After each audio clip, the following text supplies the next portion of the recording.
Hindi pa ako nakakita ng nakulong na ganyan kasaya gaya ng babaeng ito. Pero dapat lang siyang maging masaya dahil ang kulungang ito ay hindi tulad ng ibang kulungan. Ang mga preso dito, kailangan lang humiga at magpakasaya. May bonus pa silang may uuwi. Habang tumatagal sila sa kulungan, mas malaki ang tsansa nilang maging mayaman sa hinaharap. Araw-araw, kailangan lang humiga sa lupa at mag-isip-isip, gumawa ng tula. Sa isang minuto, pwede kang makatanggap ng 340,000 won na bonus. Pero ang presyo dito ay 100 beses na mas mahal kaysa sa labas. Sa unang araw, gumastos ang batang byuda ng 200 milyon won para makabili ng kama at palikuran. Pero malaya pa rin kumain ng kimchi. Dahil sa patuloy na pagtaas ng balanse, namumuhay ng maluho na hindi niya kailanman pinangarap dati. Siyempre, hindi lang siya ang nag-iisa sa kulungang ito. Dahil ilang sandali lang, isang binatang lalaki ang pumasok sa kulungan. Ang selda niya ay nagkakahalaga ng 30,000 won bawat minuto. Mahigit 40 million won din sa isang araw. Pero mas maganda na rin kaysa magpakahirap. Sa madilim na mundo sa labas, kung saan minsan ay hindi pa rin binabayaran ng amo. Pero agad namang lumitaw ang problema.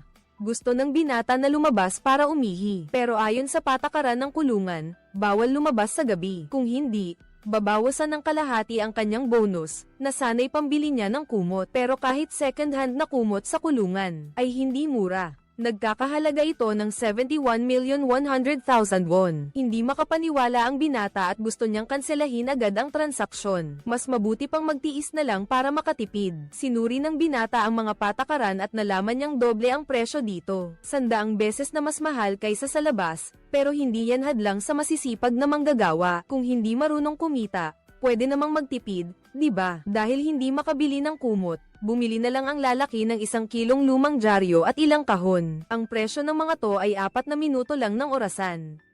Bukod pa rito, sa pag-iisip na pagkagising niya ay kikita siya ng mahigit 10 million won. Biglang nagulat ang lalaki at nakaramdam ng matinding pag-ihi. Malapit nang sumabog ang pantog niya. Kaya sumigaw ang lalaki na kailangan niya ng bateng walang laman. Kahit na malaki ang gastos sa pagbili ng plastik na bote, wala siyang magagawa sa sitwasyon niya. Wala siyang magawa kundi gumastos ng gumastos buong gabi. Pero paggising niya, umabot na sa mahigit 714 na milyon ang bonus niya. Nang makita ito ng lalaki, agad niyang naunawaan na totoo nga ang kasabihang ang oras ay pera. Ang binatang puno ng sigla ay lumabas ng kanyang silid. Natuklasan niyang bukod sa kanya, mayroon pang 7 ibang tao dito. Bawat isa ay may sariling silid sa hagdanan. Ang silid niya ay nasa 2 palapag, kaya para mas madali ang komunikasyon sa hinaharap, tinatawag nila ang isa't isa sa pamamagitan ng kanilang palapag.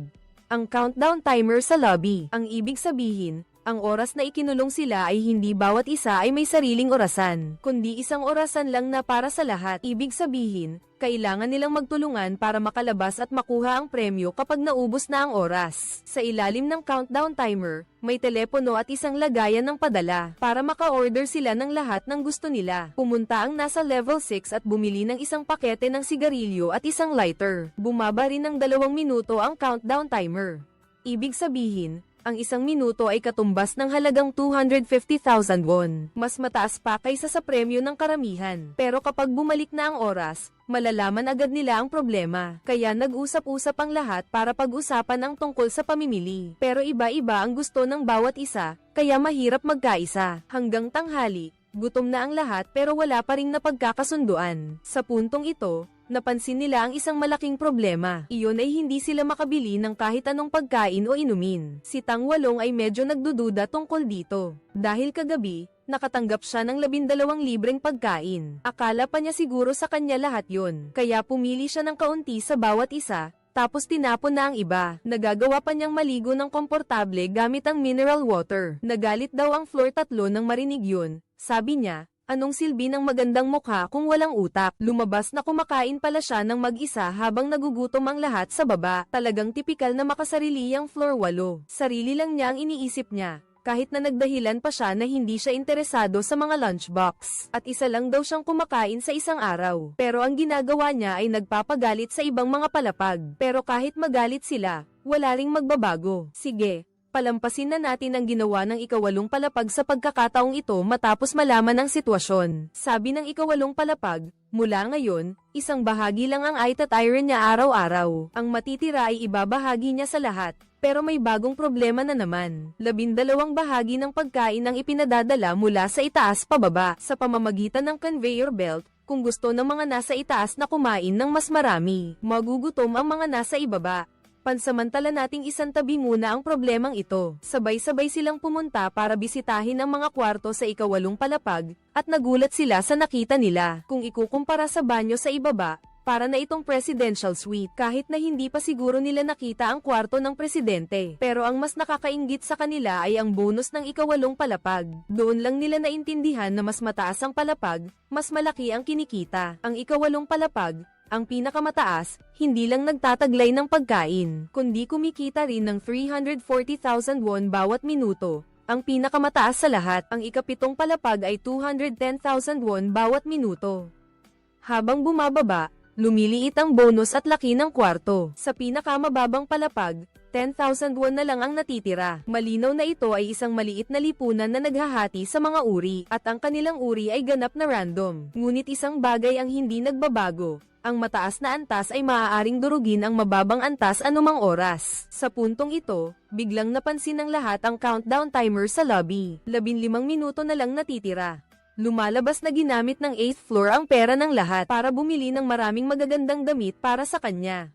Malaya niyang sinusubukan ng isa't isa. Nagpapagalit ito sa ibang mga palapag, ngunit ang totoo ay, ginamit niya ang oras ni Chong para bumili ng mga kakatuwang bagay. Nagalit ang level 2 at sinabing kung gusto niyang bumili ng magagandang bagay, sa kwarto niya siya bumili. Pero ipinaliwanag ng level 8 na bawal maglabas ng gamit mula sa kwarto. Samantalang gusto naman niyang magpaganda para makita ng lahat. Talagang walang pag-asa. Kapag naubos ang oras, tapos na rin ang laro. Hindi ko akalain na si level 8 ang nagpasimula ng gulo, pero siya rin ang nakadiskubre kung paano madagdagan ang oras. Iyon ay ang pag-akyat sa hagdan. Habang mas matagal kang umaakyat at mas maraming sumasali, mas mahaba ang oras na ibibigay. Kahit parang imposible, wala nang panahon ang lahat para magduda. Si Datjia TNG mo ang unang sumugod. Pagkatapos, sumunod na rin ang lahat. Pero napansin nila na walang senyales na tumataas ang oras hanggang sa lahat ay napagod. Bumalik sa 0 ang oras, bamalat ang kawalan ng pag-asa. Talaga bang tapos na ang kanilang pangarap? Hindi pwedeng matapos ng ganito kabilis. Sa mismong sandaling iyon, bumalik ang oras sa 24 na oras. Kaya't nagbunyi ang lahat. Ipinagmalaki at pinuri ng TNG-8 ang sarili niya na parang lahat. Hindi na rin naman sila masyadong galit sa kanya. Perpekto raw ang kanyang ginawang pagbabayad sala dahil sa paraan ng ika-8 palapag. Mula kinabukasan, maaga nang nagising ang lahat, nag-ehersisyo at nagsimulang umakyat sa hagdan para kumita ng mas maraming oras na maaring ipalit sa mas maraming bonus. Umakyat sila mula umaga hanggang gabi, walang tigil sa pag-akyat. Sinasabi sa sarili na kung magtitiyaga lang ng 2.5 taon, paglabas nila, mabibili na nila ang buong Korea. Pero ilang araw lang ang lumipas, napansin ng lahat na hindi sapat ang pagkain. Isang beses lang kumain sa isang araw, hindi sapat para mapunan ang mga kaloriyang nawawala. Kaya gumawa sila ng sistema ng paghahati. Araw-araw, ang grupo na nagtatrabaho ay makakakain ng 2 kahon ng pagkain. Ang grupo na nagpapahinga ay isa lang. Kaya saktong 12 kahon ng pagkain ang hinati. Pero mabilis na lumitaw ang bagong problema. Nahulog ang nasa unang palapag dahil sa problema sa buto. Habang umaakyat ng hagdan, balak sanang magpahinga sandali, pero biglang naging supervisor ang nasa ika-6 na palapag. Hindi sapat ang isang ngiting palakaibigan para magpatawad ang nasa ika-6 na palapag. Pinagtrabaho pa rin ang nasa unang palapag, pati si Lin, dahil sa kanya. Pero hindi naman nadadagdagan ang oras ng iba. Ang pagiging abusado ng ika-6 na palapag ay nagdulot ng sama ng loob sa lahat. Pero ang ika-2 palapag lang ang naglakas loob na lumaban. Sinabi niya sa unang palapag na magpahinga muna at siya na ang papalit sa unang palapag sa pagtatrabaho. Sa mga sumunod na araw, tumulong din ng buong puso ang ika-3 palapag. Pero alam ng unang palapag na hindi maganda kung magpapatuloy ito. Kaya nagmungkahi siya na maging tagalinis para sa lahat. Responsibilidad niyang linisin ang mga basura at dumi. Sa ganitong paraan, isinakripisyo nila ang kanilang espasyo para may makain araw-araw. Unti-unting umayos ang lahat. Pero sa gitna ng pag-aakalang yayaman na sila, may panibagong problema na naman ang lumitaw. Sa paglipas ng panahon, napagtanto agad ng lahat sa 8 palapag na ang patakaran na pagpapalit ng yaman sa pamamagitan ng pagtatrabaho ay bumagsak dahil ang oras na nakukuha sa pag-akyat sa hagdan ay paunti ng paunti. Kinabukasan, paggising nila, 30 minuto na lang ang natitira. Sa puntong ito, Natakot ang lahat at naging mga baliw na makina sa pag-akyat ng hagdan. Hindi nila inaasahan na biglang inatake ang nasa ika-4 na palapag. Naglalaway na siya, kaya dinala siya ng mga tao pababa sa lobby. Gusto sanang bumili ng gamot para bigyan ng first aid, pero pinigilan sila ng level 6. Akala niya, simpleng seizure lang daw yun. Hindi naman daw mamamatay, masisira lang daw ang utak, samantalang napakalaking pera ang magagastos sa gamot. Talagang hindi siya karapat-dapat maging tao. Pero sa isang banda, may punto rin siya. Gayunpaman, ang matagal ng kinikimkim na sama ng loob at galit ay sumabog na. Nakitang nag-aaway na ang level 2 at level 6. Sinamantala ni third floor ang pagkakataong bumili ng gamot, pero hinabol at sinuntok siya ni 6th floor. Hindi na rin maaaring magkibit-balikat ang iba. Isa-isa silang sumugod para ilayo siya. Sa wakas, nakabili rin ng gamot si third floor, pero biglang tumawa ng malakas si 8th floor. Dahil dito, napatingin ang lahat sa direksyon ng tinitignan ni 8th floor. Tumingin ang lahat sa orasan, at ipinapakita ng numerong 40 oras ang kontrol. Nagulat ang lahat. Paano nangyari na dahil lang sa isang maliit na away? Tumagal ng ganoon ang oras, ano kaya ang ibig sabihin nito? Hindi lang ang pag-akyat sa hagdan ang paraan para pahabain ang oras. Tumingin-tingin sa paligid ng bulwagan, walang CCTV, walang tagong sulok. Mabilis na nagbigay ng isang matapang na hinala ang ika-7 palapag. Posible kayang lahat sila ay naging kasangkapan sa libangan ng kung sino. Sawa na ang mga manonood sa panunood ng pag-akyat sa hagdan, kaya ngayon kailangan nila ng mas nakakatuwang palabas. Parang medyo nakakahiya ang ideyang ito, pero para madagdagan ang oras, ano pa bang magagawa? Kinabukasan, para patunayan ang kanyang hinala, agad na nagtanghal ng isang paboritong numero ang ika-7 palapag. Talagang ang nadagdagan na naman ng 20 oras. Kaya naman, nagpakitang gilas na rin ang iba. Kumanta ang nasa 5th floor at kumita ng 10 oras. Ang nasa 6th floor naman, nagbasag ng hollow blocks at nanalo ng 15 oras. Ang nasa 2nd floor, nagkarate sabay basag ng hollow blocks at nanalo ng 17 oras. Ang nasa 4th floor, umasa sa pagpapahirap sa audience at nanalo ng 1 oras at kalahati. Ang nasa 3rd floor naman, ipinakita talaga kung paano maging tanga. Sa huli, nanalo ng 18 minuto. Pagkatapos magtanghal, nagpumilit pa siya. Mabilisang nag-isip ang nasa 1st floor, anong talent kaya ang meron ng isang baldado? Sino kaya? Ang galing-galing naman pala. Sa pamamagitan ng nakakatawang pagtatanghal, nakakuha siya ng 30 oras. Ang oras na naipon niya ay umabot na sa nakakamanghang 100 oras. Kung gayon, ang natitira na lang ay ang ika-8 palapag. Interesado rin si AI kung ano ang kaya ng ika-8 palapag, pero nakita lang na inaakit niya ang ika-7 palapag kung gusto nitong sumama sa kanya sa itaas. Ang ika-7 palapag naman ay medyo tanga pa at nagtanong kung ano ang ibig niyang sabihin. Komendat lang ang ika-8 palapag, syempre, kung ano ang iniisip mo. Tama, naiintindihan ni AI. Isa lang ang hindi nakakaintindi, pero ang halatang paglalandi ng ika-8 palapag, na nagiging inis na ang ibang palapag, pero kampante pa rin ang ika-8 palapag na magaling siya sa ginagawa niya. Sigurado siyang makakakuha siya ng maraming oras na pabuya. Pero nang magtanong-tanong siya, walang gustong sumama sa kanya sa itaas. Dahil sa tingin nila, medyo sobra na ang hinihiling niya. Sa huli, ang ika-6 na palapag lang ang nagsabing pwede nilang subukan ng pilit. Kaya, tumakbo silang dalawa papunta sa rooftop. Mukhang gustong-gusto rin ng mga tagong manonood ang masiglang pagtatanghal. Agad silang ginantimpalaan ng 69 na oras nang walang pag-aalinlangan. Gulat ang lahat. Nagtuturuan lang naman silang magbaybay ng ilang letra. Ang dali-dali lang pero ang laki ng premyo. Kung alam lang nila, sana ginawa na nila to noon pa. Bigla silang nagkaroon ng ideya. Walang saysay kumita ng pera kung hindi rin naman gagastusin. Sa huli, ang dahilan naman kung bakit tayo kumikita ay para mag-enjoy. Kaya nag-usap-usap na sila tungkol sa kung kailan tatapusin. Dahil sa unang palapag ang pinakamaliit ang premyo, siya ang magdedesisyon kung kailan tatapusin. Ayon sa plano, gusto niyang kumita ng 1 bilyong won. Napakababa ng loob. Pero sa sitwasyon ngayon, kumikita lang siya ng 14.4 milyong won kada araw. Kaya aabutin siya ng 2.5 buwan para maabot ang target. Pagkatapos marinig ng lahat, masaya silang sumang-ayon. Total, mas malaki rin ang kikitain nila. Ang unang palapag ay kikita ng 1 bilyon, ang ikalawang palapag ay kikita ng 2 bilyon, ang ikatlong palapag ay kikita ng 3 bilyon, ang ika-4 na palapag ay kikita ng 5 bilyon, ang ika-5 palapag ay kikita ng 8 bilyon, ang ika-6 na palapag ay kikita ng 13 bilyon, Ang ikapitong palapag ay kikita ng 21 bilyon. Ang floor 8 ay kumita na ng 34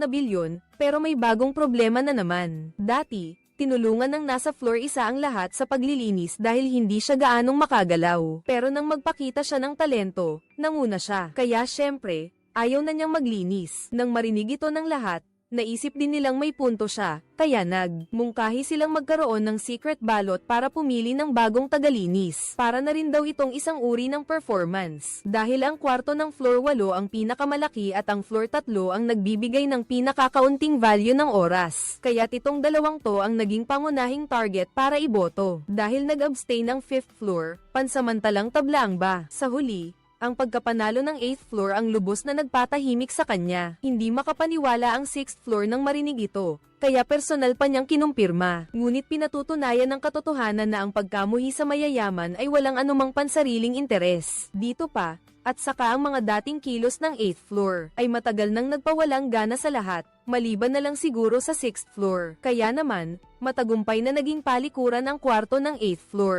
kaya dumagdag din ng 24 na oras ang oras. Akala ng lahat, tapos na, pero ayaw talagang ibigay ni ate sa 8th floor ang card ng kwarto. Tila gusto niyang bawiin ang sinabi niya. Pinilit siyang kumbinsihin ng lahat. Alam ng lahat na para sa isang babaeng tulad ni ate sa 8th floor, nakakahiya ang pagsilbihan ng iba, pero kasama sila ngayon sa iisang grupo, kaya kailangan nilang magbigayan. Sa panghihikayat na ito, nagpakita ng paghamak si ate sa 8th floor. Anong iisang grupo? Pagkasabi niya, umalis na siya at nagdiretso sa kwarto niya. Noong una, akala ng lahat, nahihirapan lang siyang tanggapin ang katotohanan. Pero agad itong binuhusan ng malamig na katotohanan. Nang gabing iyon, sa oras ng pagkain, ang dumadaan sa conveyor belt ay mga walang lamang lunchbox. Walang laman. Sa puntong ito nila naalala na ang pagkain ng bawat isa ay galing sa pinakataas na level. At ang pinakataas na level ay ang level 8. Ibig sabihin nito, kung hindi magbibigay ng pagkain ng level 8, wala silang karapatang mabuhay. Sa madaling salita, hawak ng level 8 ang alas, ang trump card ng isang naghahari. Wala siyang kailangang gawin, kundi magbigay lang ng kaunting pagkain araw-araw na hindi naman talaga sa kanya. Parang nakaupo lang at naghihintay ng swerte para umani ng malaking pakinabang. 3 araw na ang nakalipas, at lahat ay halos sumuko na. Pero parang gustong-gusto ito ng mga manonood sa labas. Hindi lang hindi bumababa ang oras, dumadagdag pa. Kung ganyan, dapat nang baliktarin ng lahat, walang dapat mapanatag. Tumayo ang nasa ikalawang palapag. Balak gamitin ang lahat ng oras para tapusin ang laro, pero hindi niya inaasahan na yayakapin ng mahigpit ng nasa unang palapag ang kanyang binti. Nagmamakaawa na huwag siyang umalis.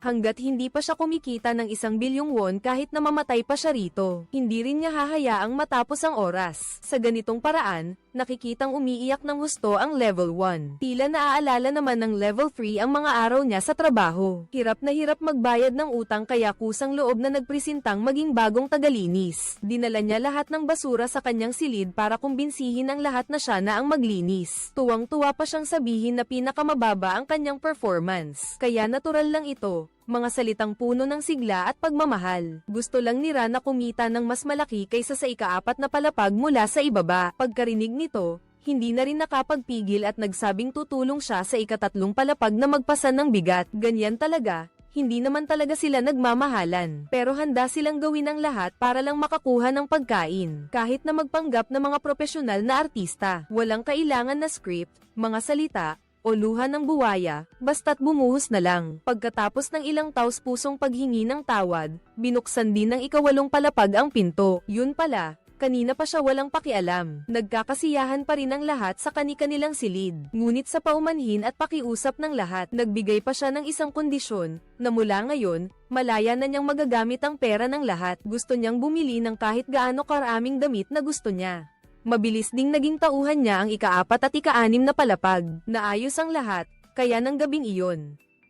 Sa wakas, nakakain din ang lahat ng pagkaing matagal na nilang inaasam, ngunit ang kapalit nito ay naging alipin ang lahat ng ika-8 palapag. Napilitang sumali sa larong hari. Iminungkahi niya na ang makakakuha ng bolang hari ay maaaring bumunot ng 2 random na bola, at may karapatang utusan ang may mga numerong nakasulat sa mga bolang iyon. Gawin ang kahit ano. Noong una, hindi ito pinapansin ng mga tao dahil maliliit lang na laro, tulad ng paghawak ng kamay, paghalik sa labi. Pero sa ganoong paraan, kakaunti lang ang kikitain. Kaya mabilis na tumindi ang laro nang makuha ng nasa ika-8 palapag ang bowl ang hari. Inutusan niya ang nasa ika-6 at ika-2 palapag na maglaban. Noong una, minamaliit ng nasa ika-6 na palapag ang nasa ika-2.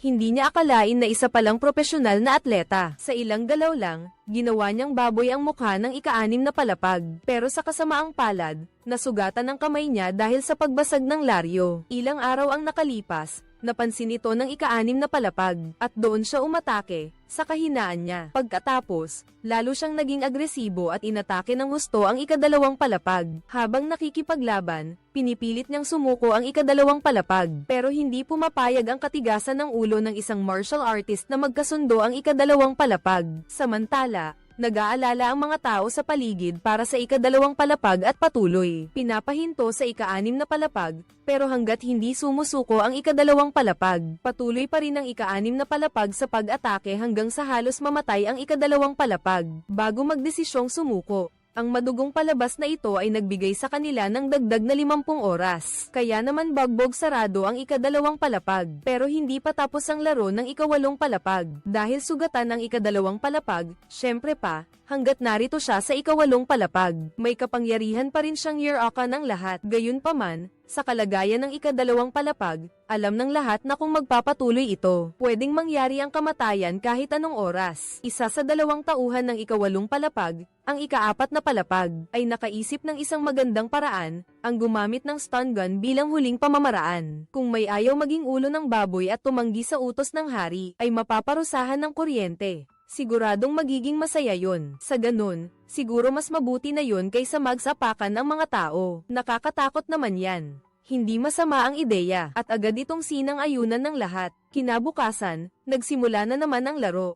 Sa ika-8 palapag, muling pinalad na makuha ang bowl ang hari. Sa pagkakataong ito, inutusan niya ang ika-3 palapag na ipasok ang kamay sa kwelyo ng ika-5 palapag. Gayunpaman, kailangan pa ring sumunod ang lahat sa mga patakaran ng laro. Ito ay ikinahiya ng ika-3 palapag, kahit na gustong-gusto niya. Ngunit sa huli, hindi pa rin niya malampasan ang hadlang ng moralidad. Sa huli, pinili ng ika-3 palapag na tanggapin ang parusang kuryente. Maaaring masaktan siya, kaya mas mabuting umupo na lang siya ng tahimik habang kinukuryente. Walang gustong makita ito. Pero kumpara sa hayaang unti-unting durugin ng ika-6 na palapag, siguro mas okay na to kaysa sa bigla na lang akong mapabagsak ng stun gun sa ika-3 palapag. Nag-alala ang lahat. Pero ang hindi nila inaasahan, ay may isang malabnaw na dilaw na likido, na mainit-init na umaagos pabalik mula sa ilalim papunta sa mukha ni Third Floor, habang unti-unting dumidikit ang kanyang mukha sa maligamgam na dilaw na likido. Lubhang nasira ang pagpapahalaga sa sarili ni Third Floor. Nagkubli siya sa sulok ng kwarto at itinaboy si Fifth Floor na humihingi ng tawad. Simula sa pagkakataong iyon na nawala ang kanyang pagpapahalaga sa sarili, nagdesisyon din siya. Sa susunod, kailangan kong sumunod ng walang pagtutol sa lahat ng utos ng hari. Kinabukasan, ang ika-4 na palapag ang nakabunot ng baraha ng hari. Pero sa pagkakataong ito, mayroon na naman siyang bagong pakulo. Iyon ay ang paghagis ng barya para malaman kung sino ang panalo. Ang matatalo ay kailangang magdusa pa rin sa parusang kuryente. Ang magkaribal sa ika-2 at ika-6 na palapag ay muling nagharap, at ang resulta ay tila walang sorpresa. Sa isang kuryente lang, sumubsob na ang ika-2 palapag sa sahig. Muling damaloy ang maligamgam at mapusyaw na dilaw na likido. Ang 5th floor naman ang linisin.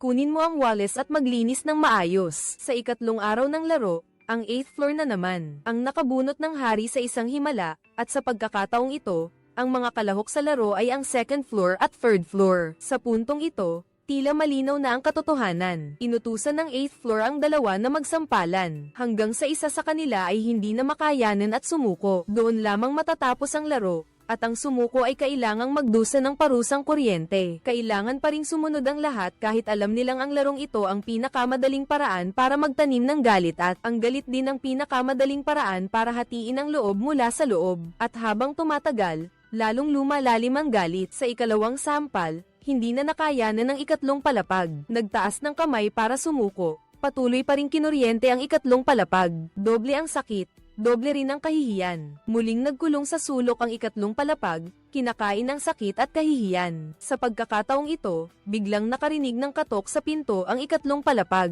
Akala niya noong una, humihingi ng tawad ang ikalawang palapag. Pero narinig niya mula sa unang palapag ang katotohanan tungkol sa pagmamanipula sa laro ng hari. Dahil sunod-sunod na araw na ang mga nasa mataas na palapag ang nagiging hari, at ang mga napaparusahan ay laging ang mga nasa mababang palapag. Kaya matagal nang napansin ng mga nasa unang palapag na may mali, at ang huling nagpatunay sa kanya ay ang laro ng paghagis ng barya para malaman kung sino ang panalo. Dahil dati siyang payaso sa circus, isang sulyap lang ay nakita na niya ang pandaraya ng ika-4 na palapag. Kaya kahit anong hulaan ng ika-2 palapag, palunan pa rin siya sa huli. Mabilis na pinuntahan ng tatlo ang matalino at mabait na ika-7 palapag. Pero kahit na ganoon, wala namang matibay na ebidensya tungkol dito. At saka, ayaw din niyang maging unang masisisi, kaya inaliw na lang niya ang mga ito at pinayagang umalis. Pero pagkatapos, palihim siyang sumunod sa kanila, at natuklasan nga niyang may ginagawang kalokohan ang level 4. Tinanong niya kung ano ang ginagawa nila. Hindi naman naglihim ang level 4 dahil pareho naman silang mataas na level. Ibig sabihin, magkakapantay. Kaya okay lang na sabihin kay level 7 ang tungkol sa maliit na pakulo na ito. Ipinaliwanag ng level 4 na ito ay acetone at bola ng ping-pong na gawa sa materyales. Ang Senador Lulo ay magre-react sa acetone, siguro medyo didikit sa kamay. Pero ang resulta ay eksakto sa gusto ko. Ito ang paraan na ginamit ng level 4 para piliin ang hari ayon sa gusto nila. Si level 7 ay halatang nagulat at hindi nag-atubiling sabihin kay level 4 na ang mga mas mababang level ay natuklasan na ito at syempre, hindi nila siya tatantanan. Kung ayaw ni level 4 na ma-isolate at maalis, mas mabuting huwag siyang magloko. Hayaan niyang maglaro ng patas. Kung hindi, ang resulta ay hindi masukat. Mukhang natakot si level 4 ng pagbantaan. Pero ano kaya ang gagawin niya? Ang laro ay talagang nagkaroon ng pagbabago kinabukasan. Sa unang pagkakataon, ang unang palapag ang nakabunot ng barahan ng hari. Pinili niya ang ika-7 at ika-8 palapag para sumali sa laro, at inutusan ng ika-4 na palapag na saluhin ang barya gamit ang likod ng kamay, para maiwasan ang pandaraya. Ang maling humula ay makukuryente. Sa kasamaang palad, sa pagkakataong ito, ang natalo ay ang ika-8 palapag. Ang ika-8 palapag ay tila nadismaya at sinabing hindi na raw siya nag-enjoy sa laro. Sa bagay, noong nanalo siya, nag-enjoy siya, pero noong natalo, nagreklamo siya. Nakakainip ang larong ito, pero hindi pa rin pwedeng magbago ng isip. Kung naglaro, panindigan, lahat ay nagkakaisang hinihiling na igalang ng level 8 ang mga patakaran. Nakita nilang lumuhad sa wakas ang utak ng level 8. Ang mga nasa mababang antas ay nag-aalab sa galit. Labis silang nasisiyahan, tila nakikita na nila siyang bumagsak mula sa kanyang trono. Napakaganda nito. Pero hindi pa ito ang pinakamaganda. Lumabas na nagmamataas lang pala ang level 8. Kapag nakukuryente, umiihi rin pala sa pantalon tulad ng lahat. Labis itong ikinatuwa ng mga nasa mababang antas. Pero bigla rin nilang natuklasan na ilusyon lang pala ang lahat. Hindi ganoon ang nangyari sa realidad. Hindi naparusahan ang level 8, at siya pa rin ang may hawak ng kapangyarihan. Ang nakita lang nila nang magising ang level 7 ay nasa presidential suite siya sa pinakataas na palapag. Ganap na ring nagbago ang takbo ng buong laro. Ayaw nang magpanggap ng level 8 at level 6. Naniniwala sila ang likas na pinuno, kaya nararapat lang na magkaroon sila ng mas maraming kapangyarihan at benepisyo. At ang huling layunin ng larong ito ay para mas nakakatuwa kung kontrolado ng nakatataas ang nakabababa, para mas marami silang oras at bonus. At kapag nakakuha sila ng malaking bonus, tiyak na magpapasalamat sa kanila ang 4 na nasa ibaba. Nang makita ang taser sa kamay ng nasa ika-6 at ika-7 palapag, tila naintindihan na nila ang lahat. Inilock niya ang mga telepono sa lobby para hindi maubos ng mga nasa ibaba ang oras at pabagsakin sila. Isa-isa niyang sinira ang mga telepono sa kanilang mga kwarto para maiwasan na makabili ng armas ang mga nasa ibaba laban sa kanila, kasabay ng paglalantad ng mga nasa itaas sa lahat ng bagay sa mga nasa ibaba. Ang mga patakaran ng laro mula ngayon ay unti-unting nagiging mas malupit. Isang laban hanggang kamatayan ang nabuo sa pagitan ng dalawang antas. Ang mga naghahari at ang mga pinaghaharian, hindi ito naiiba sa lipunan sa labas. Ang mga mahihina ay palaging tinatapakan hanggang sa pinakadulo. Kahit anong pilit nilang umahan, gamit ang lahat ng kanilang lakas para lumaban. Mag-iiba kaya ang resulta kapag nagkita-kita ulit ang lahat. Ang ika-7 palapag ay lubusang kumampi sa mga nakatataas. Siya, bilang tagapagsalita ng mga nakatataas, ay naghatid ng mga bagong patakaran ng laro sa mga nakabababa. Ngayon, Ang natitirang oras sa bulwagan ay 160 minuto. Ang misyon ng 4 na tao sa mga nakabababa ay kumita ng sapat na 24 na oras bawat araw. Panatilihin ang parehong oras. Kung tatanggi, hindi makakatanggap ng pagkain. Kung ang mga nasa mababang palapag ay kumita ng oras sa pamamagitan ng laro, gagantimpalaan ng isang shoe. Ang tubig inumin at kahon ng pagkain ay parehong isang shoe. Pwede kayong bumili sa mga vending machine sa pasilyo, pero kailangan din ninyong gumastos ng shoe. Isang shoe ay katumbas ng 3 oras. Sa madaling salita, sa bawat 3 oras na kinikita nila, makakatanggap sila ng isang shoe. Nagngingit-ngit sa galit ang mga nasa mababang palapag. Nababaliw na ba ang mga nasa itaas? Paano nila naisip ang ganitong kabaliw-baliw na patakaran? May karapatang sumuway ang mga nasa mababang palapag, pero nangangahulugan din iyon na papabayaan sila ng 8th floor, na magutom hanggang sa mamatay. Kaya yung mga nasa ika-4, 6, 7, at 8 palapag, sila na ang naging mga tagapamahala. Yung mga nasa unang palapag, 2, 3, sila ang naging mga alipin na naghahanap ng oras. Araw-araw, kailangan nilang ipagpalit ang oras sa mga barya. Para makakuha ng mga pangangailangan sa buhay, kailangan nilang kumita ng sapat na 6 na oras bawat araw. Kapag hindi umabot sa kota, walang makakain. Siyempre, magiging sanhi ito ng pagtutol ng mga tao. Pero pagkatapos ng 17 pagkabigo at sakit, hindi na basta-basta ng ahas pang sumuway ang 4 na tao sa mababang antas. Pero hindi pagsuway ay hindi nangangahulugang tapos na ang paghihirap. Tanging ang tunay na alipin lang ang makakapagbigay ng pinakamaraming halaga. Ang laro ngayon ay tinatawag na agila. Hulihin ang sisiw. 4 na tao mula sa mababang antas ang kailangang pumili ng isang parte ng katawan na igagapos. Tapos ang mga nasa mataas na antas ang gaganap bilang agila at aatakihin ang unang antas na baldado na dahil nakagapos ang kamay. Natural, siya ang unang mahuhuli. Sunod naman ang ika-5 antas na nakagapos ang 2 paa. Kahit babae, hindi sila nagpapakita ng awa. Sunod naman ang ika-2 antas na nakapiring. Nagulat siya. Bilang reaksyon, sumuntok siya. At ang resulta, ginalit niya ang level 6. Matapos ang santukan, buti na lang napigilan agad siya ng level 7. Kung hindi, mahihirapan talagang makaiwas ang level 2. Isang tiket para lumabas sa kulungan. Salamat na lang sa level 3 na nagtago sa dilim. At dahil hindi siya napansin, swerte siyang nakatakas.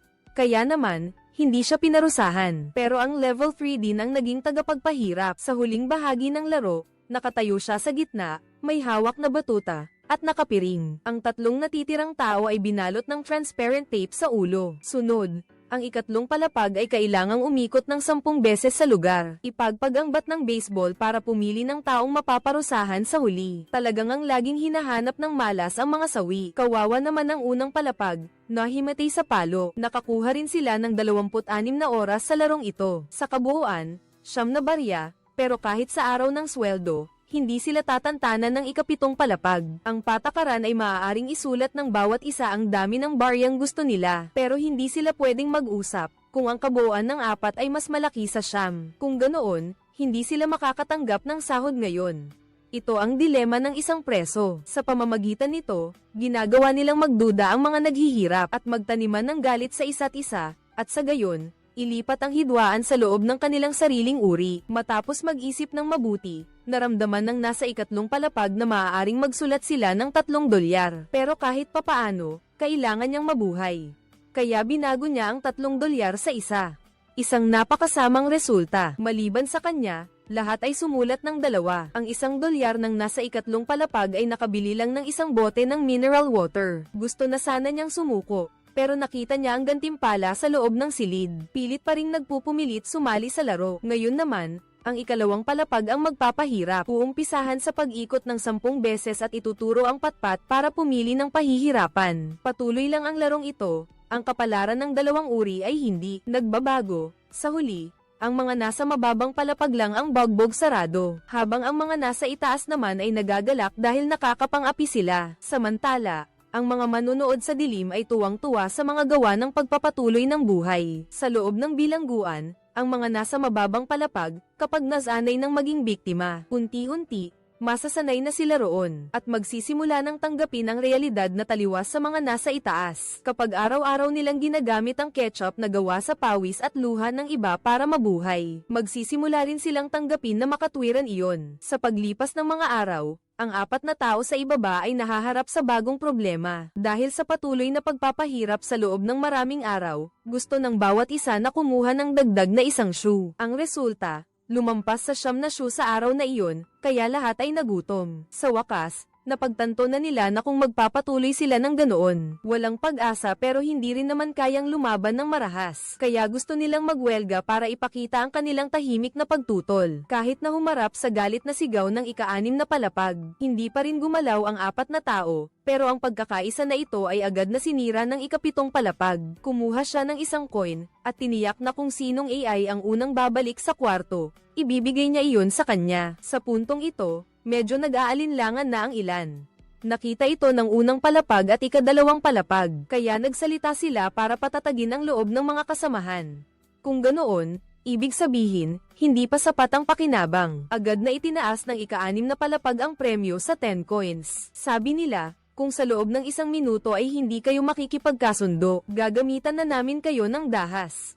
Sa puntong ito, ang nasa ika-5 palapag ay hindi na rin nakatiis. Binigyan nila ng 1 minuto, pero wala pang 10 segundo. Nagdahilan na siya na may diabetes at hindi maganda ang pakiramdam, at hindi niya kayang magutom kasama ang lahat. Nasayang ang lahat ng pagsisikap ng mga nasa mababang palapag. Ang mga nasa mababang antas ay muling paulit-ulit na nakaranas ng pagkatalo, at ang 7 pagkatalo ay nangangahulugan ng pang-aapi. Hindi na nakayanan pa ni Level 3. Gusto niyang gumamit ng telepono para bumili ng mga bagay na pwede niyang gamitin para wakasan ang buhay niya. Pero matagal nang sinira ng Level 6 ang telepono. Gusto niyang ihampas ang ulo niya sa pader, pero natatakot siyang masaktan, kaya patuloy na lang siyang nabubuhay ng duwag. Pero nagbago ang lahat kinabukasan. Kumuha siya ng 1 piraso ng papel mula sa kanyang puwitan. Lumabas na palihim na nagbigay ng papel si Level 1 sa lahat kagabi. Nagpaplano siya ng isang malaking revolusyon. Ang pagguho ng lupa ay nangangailangan sa inyo na dumaan sa daanan ng transportasyon sa umaga. Pumasok kayo sa silid sa unang palapag. Kung hindi kaya ng isa-isa, magsama-sama kayo. Talunin ninyo isa-isa. Ang nasa unang palapag ay nagkunwaring sumasakit ang tiyan. Sumisigaw ng malakas para akitin ang mga nasa itaas na palapag papasok sa silid. Marahil dahil sa gutom at uhaw ng ilang araw, naging medyo mahina sila. Ginawa na ng 3 ang lahat ng kanilang makakaya. Pero sa huli, hindi pa rin nila nakontrol ang nasa ika-6 na palapag. Pinabagsak niya ang 3 at kinuha ang electric gun. Tila malapit nang mabaygo ang revolusyon, ngunit sa mismong sandaling ito, biglang may nangyari. Gumaling na ang unang palapag at kayanan niyang makipagtulungan sa lahat para pabagsakin ang ika-6 na palapag. Binugbog ng husto ang ika-6 na palapag, at sa wakas, sumikat na ang araw. Ang mga api ay tuluyan ng nakabangon at naghari. Ginapos nila ang lahat ng umapi sa kanila, at sa wakas, naibuhos na nila ang kanilang galit. Binugbog ng unang palapag ang ika-6 na palapag ng todo. Ngunit pagdating sa ika-8 palapag, hindi na siya makapanakit dahil sa huli, isa lamang siyang mahinang babae. Ang tagumpay ng revolusyong ito ay dahil din sa tulong ng Level 7. Kaya palayain na rin ninyo siya. Ituring na natin siyang kapamilya pagkatapos ng magandang palabas na ito. Dagdagan din ang oras ng 48 oras. Mukhang nagustuhan ng mga manonood sa likod ng screen. Pagkatapos, ikinulong ng lahat ang 3 sa itaas sa kani-kanilang silid. Napagdesisyonan na pakakainin at paiinumin sila araw-araw hanggang sa matapos ang laro bago sila palayain. Ang resulta, natuklasan ko na kailangan kong magtrabaho ng husto araw-araw para lang kumita ng 1 bote ng tubig. Tapos dito, ginagawa nilang panligo, at ngayon, lahat ng ari-arian ng ika-8 palapag ay magiging pag-aari ng publiko at makakakain din sila sa unang pagkakataon ng busog. Natupad ang pinapangarap nilang maayos na lipunan. Pagkatapos kumain ng busog, gusto rin syempre ng lahat na mag-enjoy sa buhay. Gusto nilang uminom ng ilang baso ng alak, kahit na walang anumang pagkain o inumin na ibinebenta sa silid. Ngunit hindi ito naging hadlang sa mga tao. Ang race 8 para sa alak ay nagkakahalaga ng 100 million won, kahit na maaari itong bilhin ng direkta. Ngunit magalang pa rin silang nagtanong sa ika-8 palapag kung pwede raw nilang gamitin ang pera niya. Ang level 8,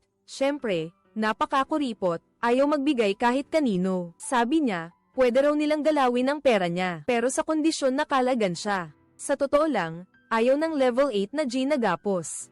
Mas gusto niyang siya ang gumagapos sa iba. Dahil naging prangka ang level 8, sinagot din nila siya ng isang malinaw at tiyak na hindi. Mukhang hindi mahalaga ang opinyon niya. Agad nilang binili ang formula pagkatapos ng ilang kooperasyon. Sa wakas, nakagawa rin tayo ng unang baso ng soju, at napakasarap pa ng lasa. Kaya naman, buong araw silang gumawa at uminom ng alak. Pagsapit ng gabi, lasing na ang lahat.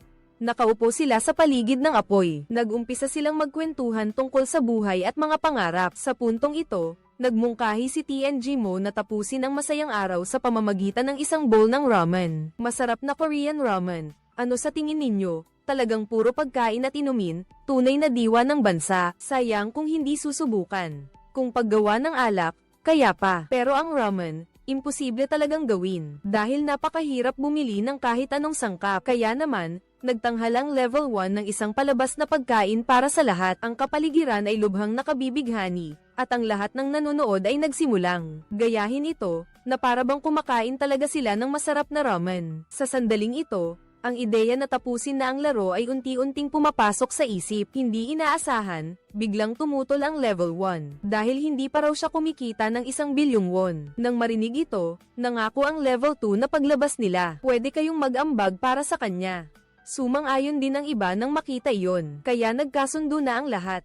Sa ngayon, mayroon pa silang mahigit 100 oras, at sinisimula na rin nilang mag-enjoy sa kanilang maluwag na oras. Sa wakas, pumayag na rin ang 3 tao sa itaas sa kanilang opinyon. Bagamat parang wala rin naman silang karapatang magsalita, araw-araw silang pinapakain at pinapainom, at maingat pa silang pinapalitan ng diaper. Lumipas ang bawat segundo at minuto, at dumating na ang huling gabi. Nang gabing iyon, nagpaalam ang lahat sa isa't isa, ngunit sa simula pa lang, nakalimutan na nila na hindi lang 8 ang nasa kulungang ito. Ang misteryosong grupong ito ay tila hindi natutuwa na malapit nang matapos ang laro, o baka naman may isang miyembro sa kanila na ayaw matapos ang larong ito.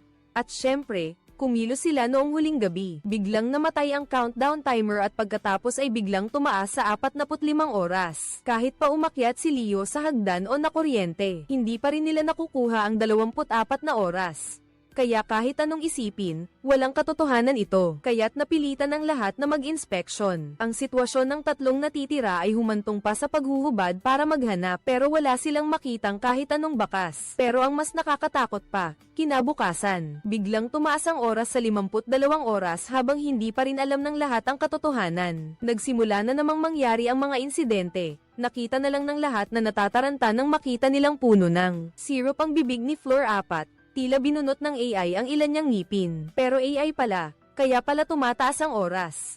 Ninakaw ang ngipin ni Floor 4 sa gabi matapos siyang lasunin. Kaya hindi rin niya alam kung sino yung taong yun. Nang gabing yun, parang biglang may naunawaan si Third Floor. Dali-dali niyang ginaisang ang lahat. Tapos tumakbo siya papunta sa kwarto ni 6th floor at hinubad ang sapatos niya. At talagang ang natuklasan niyang binunot ng walang awa ang mga kuko sa paa nito. Pero ang mas nakakagulat, bakit hindi niya sinabi to sa lahat? Lumabas na matagal nang pinaghihinalaan ni 6th floor na isa sa kanila ang sumasabotahe. Kaya tiniis niya ang sakit para matunton ang buntot ng magnanakaw. Pero sino sa kanila ang ayaw? Natapos ang larong ito dahil nilagyan ng gamot ang ika-4 na palapag. Kaya naman hindi alam ng ika-6 na palapag kung sino ang may gawa. Dahil dito, nagsimulang maghinalaan ang lahat. Ang unang pinaghinalaan ay ang ika-7 palapag dahil dati na siyang tumulong sa mga masasamang loob. Baka may masama rin siyang balak sa pagtulong sa kanila ngayon. Nakita ito ng ika-5 palapag at ika-3 palapag kaya ipinagtanggol nila siya. Ngunit pinaghinalaan naman siya ng ika-2 palapag, kaya ibinaling ng ika-7 palapag ang sisi sa kanya, na ang mga taong mahilig pamuna sa iba ang siyang mga mapanganib, dahil gusto nilang ituro ang sisi sa iba.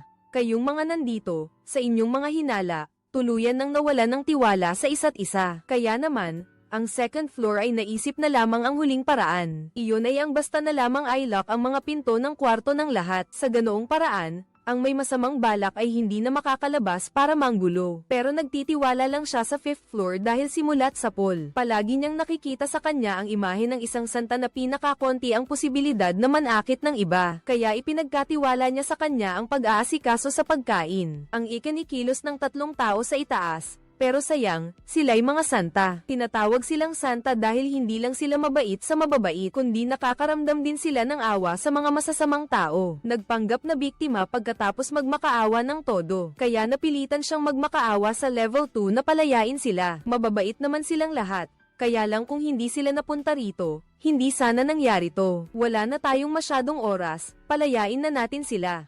Malapit na ring matapos ang lahat pero matigas ang level 2. Agad silang tumanggi. Sa sandaling iyon, tila gumuho rin ang mundo ng isip ng ikalimang palapag. Nagsimula siyang magkaroon ng ilusyon na sinasabi ng ika-4 at ika-8 palapag na pinalaya na siya ng ika-2 palapag. Pero siguro galit pa rin siya sa ika-6 na palapag kaya hanggang ngayon, nakagapos pa rin iyon. Nang marinig iyon ng ika-5 palapag, bumalik ang pagiging banal niya. Dali-dali niyang hinanap ang ika-6 na palapag para kalagan ito. Tinanong niya kung narito ba ang ika-2 palapag, pero hindi niya akalain na magdadahilan ang ika-6 na palapag. Isinubsob ang ulo nito sa dibdib niya at umiyak ng labis. Hindi pa naranasan ng ika-5 palapag ang ganito. Nagsimulang mag-init ang ulo ko, bumangon ng habag, pagmamahal, at malasakit sa lahat ng nilalang. Nagdesisyon akong kalagan siya at bigyan ng napakagandang wakas.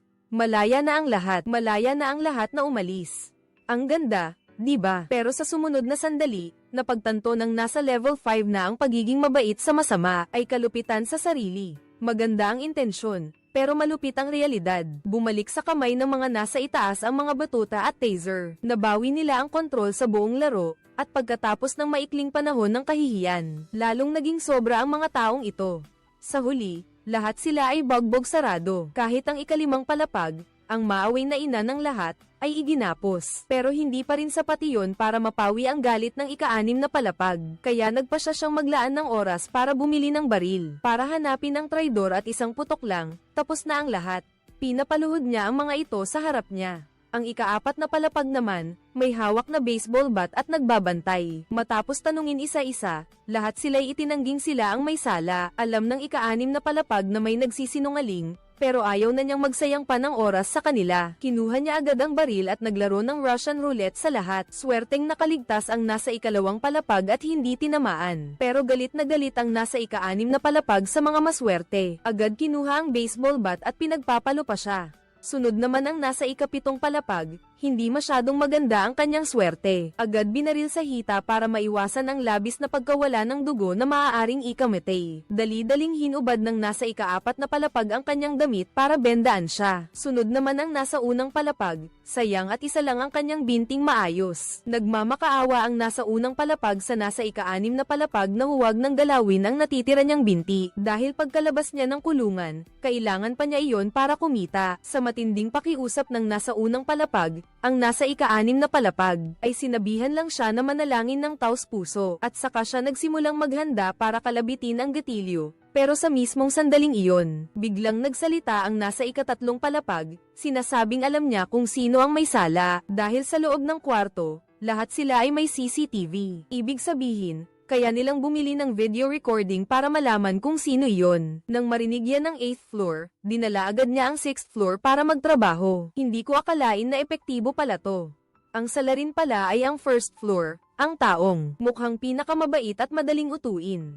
Talagang hindi mo malalaman ang tunay na kulay ng isang tao. Nang mabisto, sumabog na ang 1st floor. Noong una, pinagtrabaho ng mga nasa mataas na floor ang mga nasa mababang floor na parang hayop para makatipid ng oras. Bakit noong sila na ang nasa kapangyarihan, kailangan nilang itigil yun? Bakit hindi nila pwedeng pahirapan ang mga nasa taas katulad ng ginawa sa kanila noon? Bakit laging ang mga nasa baba ang nagdurusa? Hanggang sa ang nasa itaas ang magdusa at sumigaw na tapusin na ang laro? Malinaw na hindi pa kontento ang nasa ibaba. Hindi lang niya binunot ang kuko sa paa ng nasa ika-6 na palapag, kundi tinakpan pa ang mga mata nito at tinulungan itong maligo ng may balanse ng mainit-init at dilaw na likido.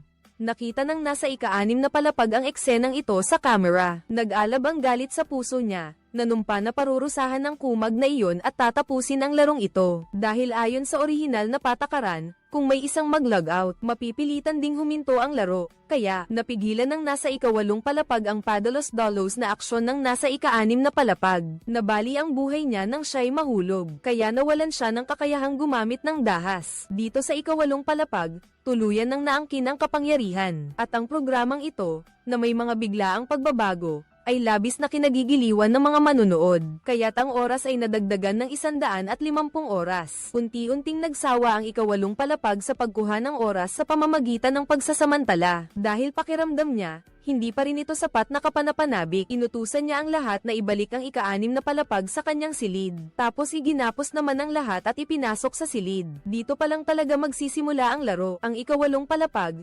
araw-araw bumibili ng mga video. Naghihirap sila sa sakit at ginagawa nila itong kasiyahan. Pinapanood nila araw at gabi. Sila ang naghahari sa pinakamataas na antas. Wala na siyang ibang pangangailangan. Ang tanging layunin niya ay pahirapan ang mga nasa ibaba para maglibang. Kailangan niya ng isang bagay na mas kapana-panabik. Tutal, pinagpawisan at nagpakahirap sila. Nag-aaway sila hanggang sa halos mamatay para lang makalog-out. Pati pagtataksil, pangingikil, panlilinlang, lahat ng masama ginawa na nila para lang mabuhay. At kumita ng pabuya sa loob ng kulungang ito. Ano pa bang mas kapanapanabik? Ang ikawalong palapag ay unti-unting nagsawa sa lahat ng iyon. Ang mga manonood sa likod ng screen ay unti-unti ring nawalan ng interes. Kaya nagpa siya siyang gumamit ng mas malupit na paraan ng pagpapahirap. Iyon ay ang eksperimento sa katawan ng tao na tinatawag na pag-agaw ng tulog.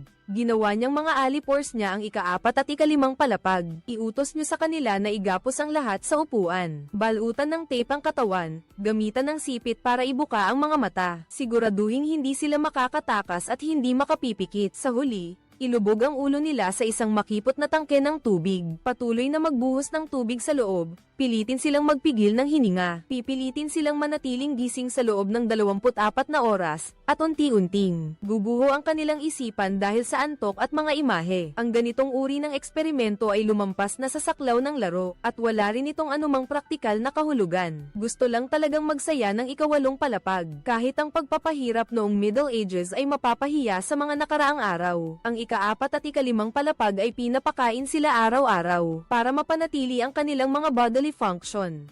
Kung ayaw nilang kumain, bibigyan sila ng glucose. Kaya hindi sila makahiling na mabuhay, hindi rin sila makahiling na mag-log out. Sa puntong ito, lubusan ng nasakop ng ilusyon ang kanilang katinoan. Pagkatapos nilang masaksihan ang bunga ng larong naisip ko, biglang naisipan ng level 8 na bumili ng tela at agad na nagsimulang lumikha. Muling iginuhit ang mukha ng takot ng mga nasa ibaba sa isang napakalinaw na paraan, na labis na kinatakutan ng level 4. Ngunit para hindi rin siya pahirapan, nanatili siyang nagpapalusot sa kanya. Labis itong ikinatuwa ng level 8 kaya nagpa siya siyang humanap pa ng isang kasing isip. Ang ganda ng asong ito, di ba?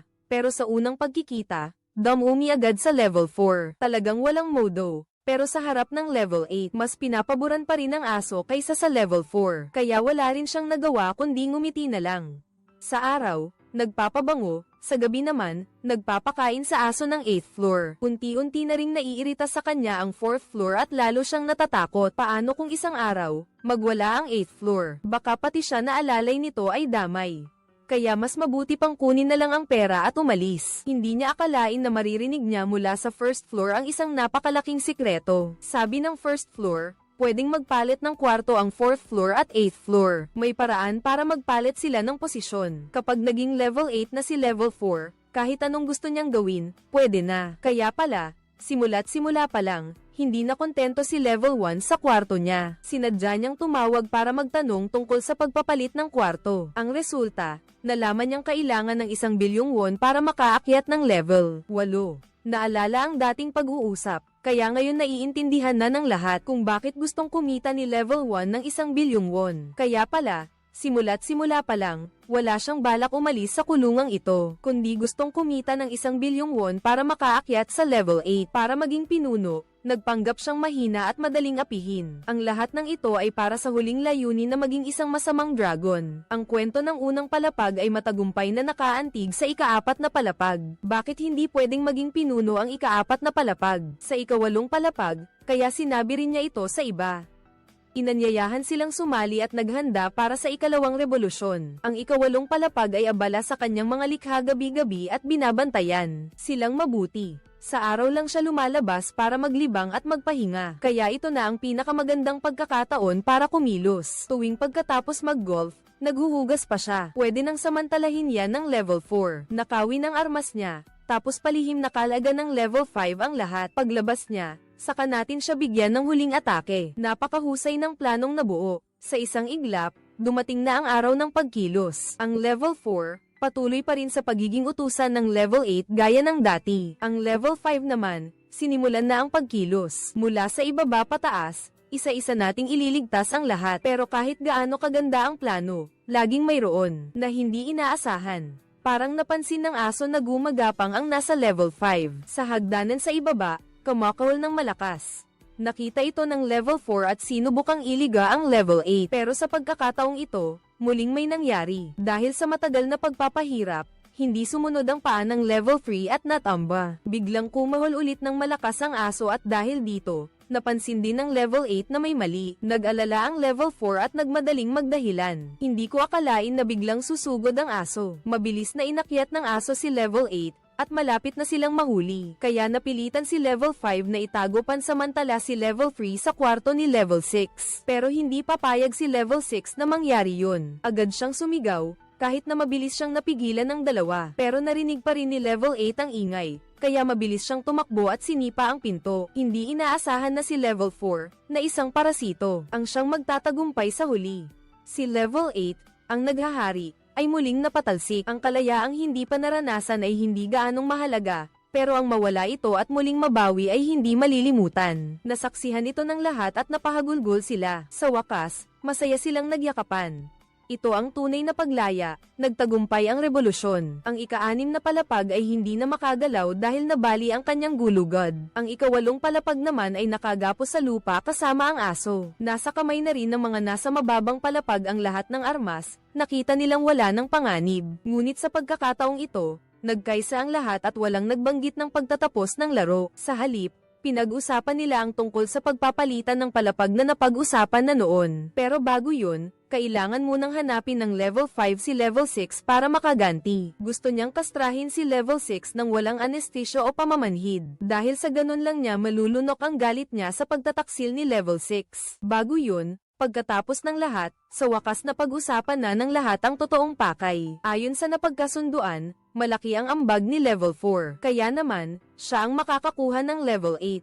Ang level 1 naman ang nagbigay ng impormasyon kay level 6. Dahil kakampi nila si level 7, syempre hindi siya pwedeng galawin. Sa huli, sa gitna ng naghihintay na mga mata ng lahat, kinuha ng nasa unang palapag ang telepono para bumili ng gamit na ipapalit sa kwarto, kasama ang 1 bilyong won na nawala. Sa elevator, lumitaw ang isang sobra. Pero pagkatapos basahin ang nilalaman ng sulat, biglang natigilan ang nasa unang palapag. Hanggat tuloy ang programa, maaari niyang gamitin ang premyo anumang oras para bumili at magmay-ari. Para sa kwarto niya, maaari niyang tingnan ang listahan ng presyo sa ibaba para bumili ng mga kwarto. Unang palapag, 10 bilyong won, ikalawang palapag, 20 bilyong won, ikatlong palapag, 30 bilyong won, palapag 8 hanggang 340 bilyong won. Dito, lumino ang lahat. May paraan nga para malampasan ng antas. Pero sa totoo lang, walang sino man ang makakagawa nito. Sa madaling salita, ang kanilang kapalaran ay nakatakda na mula pa sa simula. Ang lahat ng pagsisikap nila sa nakalipas ay isang katatawanan at libangan lamang para sa mga manonood, at paraan para makagawa sila ng mas nakakaaliw na palabas. Tila ang lahat ay nakaplano na.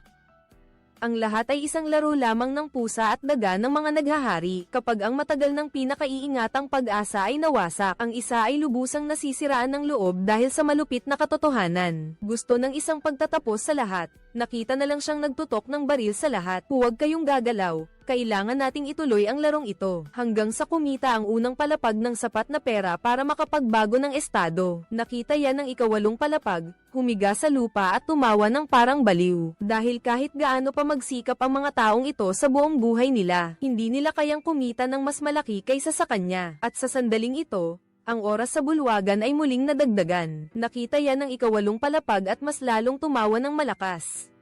Hindi sila pinansin ng unang palapag, basta't iginapos na lang nila ang lahat sa mga upuan sa bulwagan. Bumili siya ng napakaraming gamit mula sa Circo, at araw-gabi, walang tigil niyang itinayo ang isang napakagandang entablado. Hanggang sa gabing iyon, opisyal na nagsimula ang palabas sa unang palapag. Gusto niyang gamitin ito para makakuha ng sapat na oras para makalagpas. Pagkatapos, 2 paa niyang umakyat sa alambre. Ang puso ng lahat ay halos tumigil sa sandaling iyon. Buti na lang, Nakakapit agad sa alambre ang unang palapag. Pagkatapos, maingat siyang gumalaw papunta sa kabilang dako, at ang mapanganib na pagtakas ni Tim ay agad ding nagpataas ng oras. Nakita ito ng unang palapag, kaya nagpatuloy sa mas kapanapanabik na pagtatanghal. Pumunta siya sa gitna ng alambre sa kanyang katawan. Walang anumang proteksyon, inayos ang posisyon ng katawan, pagkatapos ay nagsimulang tumalon sa lugar. Itinapon ng payaso ang kanyang nag-iisang buhay sa ere. Dahil doon, pansamantalang nakaakyat sa kalangitan ng nakatataas na uri. Tila tunay na nahawakan na ang hangganan ng kapalaran. Nagkaroon ng ilang segundong kalayaan para makahinga, ngunit ang kapalit nito ay ganap na pagbagsak, parang gamo-gamo na sumugod sa apoy at tuluyang naging abo. Ang mga naroon, pagkatapos ng ilang sandaling pagkabigla, sa wakas ay nagpumilit na kalagan ang kanilang sarili at nagmadaling maghubad ng damit. Sumugod para apulahin ang apoy, mukhang malapit na siyang malagutan ng hininga. Ang nasa ikalawang palapag ay nagmadaling tumakbo para hilahin ang pinto ng hall, pero hindi talaga mabuksan. Ang nasa ikatlong palapag ay balak bumili ng maraming gamit para ubusin ang oras. Tapusin ang laro, pero pagkatapos ng pagtatanghal ng payaso kanina, sa pagkakataong ito, ang oras ay umabot na sa pinakamataas na antas. Sa mga sandaling ito, nawalan na ng pag-asa ang lahat. Hindi ito isang simpleng laro para kumita ng pera, kundi isang kulungan ng pagnanasa. Noong una, nakulong sila rito dahil sa sarili nilang mga pagnanasa. Ngayon lang nila natuklasan ang katotohanan tungkol sa laro. Pero huli na ang lahat. Sa pagkakataong ito, ang lalaki sa ikatlong palapag na laging nagtitimpi, sa wakas ay nagalit. Kinuha niya ang baril at paulit-ulit na pinaputukan ang mga kamera. Kung alam na nilang ginawa silang libangan ng mga manonood. Kung gayon, sirain ang mga patakaran ng laro para hindi na sila makapanood ng magandang palabas. Malay mo, baka makatakas tayo sa kulungang to. Nakita yun ni second floor, kaya dali-dali rin siyang tumulong. Sinundan nilang dalawa ang hagdan sa lobby. Sinira ng isa-isa hanggang sa nawasak ang lahat ng kamera. Wala nang makita ang mga manonood ngayon.